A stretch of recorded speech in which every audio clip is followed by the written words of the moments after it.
We are on the line 157337. We will repeat this message.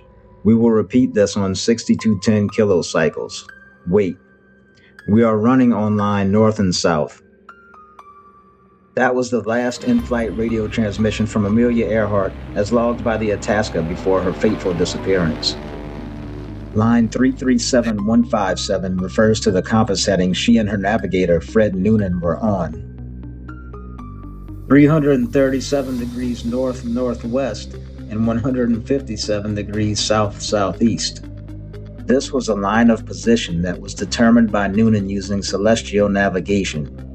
Amelia was to use her radio frequency navigation to zero in on exactly where the Itasca was on that line. Their plan was to land on the minuscule Howland Island, where they would be assisted in refueling by the Coast Guard cutter Itasca that was anchored just nearby. While Amelia and Noonan may have been in the vicinity of Howland Island, they never actually saw it. Amelia was unsuccessful at communicating and navigating with her radio at this detrimental time in her journey. When failing to get a visual on Howland Island by flying north on the line of position, they most definitely would have turned south and kept flying on the 157 heading. This is because to the north on that line, there is nothing but open ocean for thousands of miles. While to the south, there are several options, with Gardner Island, now known as Nikumaroro, about 400 miles away. They should have had a 4-hour fuel reserve on this leg of their flight. This would have been enough to get them to Gardner Island. Strong headwinds may have eaten into some of this reserve, but they also may have pushed her a little off course, a little closer to Gardner. I'm so intrigued by this theory that Earhart and Noonan made it to Gardner Island that I decided to do an experiment using my flight simulator. I've still got this VR headset on loan from Pimax that they sent me to review, so I thought it would be fun to go and explore this mysterious island. And to take it another step further, I decided to start in the vicinity of Howland Island and fly that 157 southeast heading to see if I could stumble upon Gardner Island, aka Nikumaroro.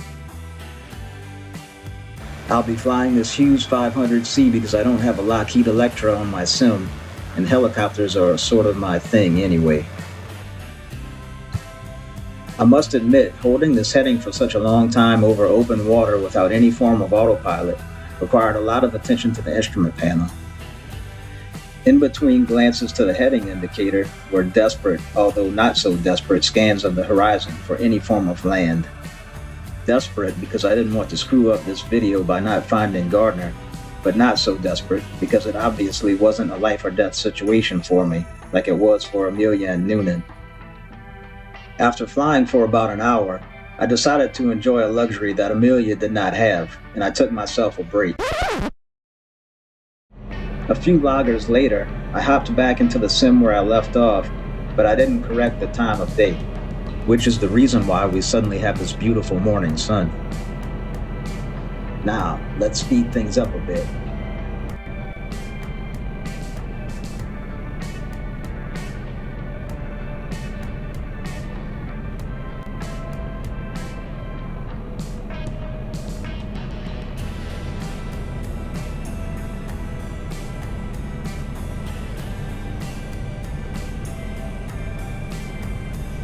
It was about here that I started to see something on the horizon that gave me hope.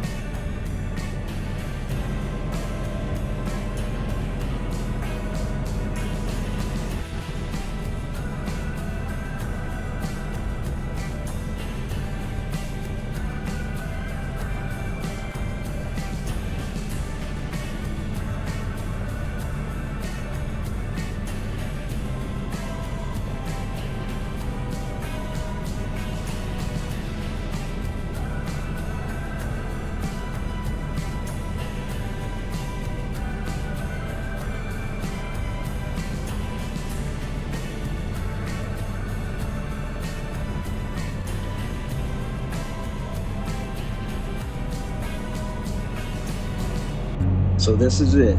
Nikumaroro, aka Gardner Island. my first time flying the heading that Amelia Earhart was on from the vicinity of her last known location, and I ran smack dab into it. There's a lot of folks out there who dismiss this theory, but I've always considered it quite plausible, especially now that I've done this. It isn't depicted very well on this simulator, but there's a wide reef around the edge of the island where she could have done an emergency landing.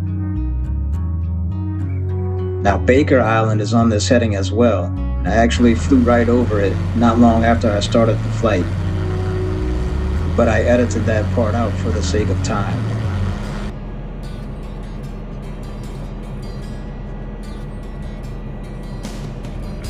The research organization Tiger has explored the island and conducted excavations at a possible campsite. They discovered several intriguing artifacts on Nikumaroro. Among the findings were artifacts that raised some serious questions about what may have happened there. One of the items found that I find particularly compelling is a jar of freckle cream ointment. The jar was of the same brand that Amelia was known to use for her freckles, and she may have been using it to try and prevent being sunburned.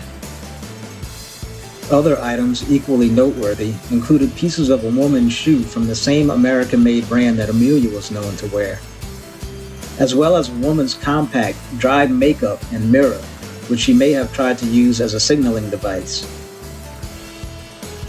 They also found a piece of aluminum that matches a patch that Amelia added to cover an unneeded window on her modified Electra. Other significant aircraft parts found were pieces of plexiglass of the same thickness as those that would have been used on her aircraft.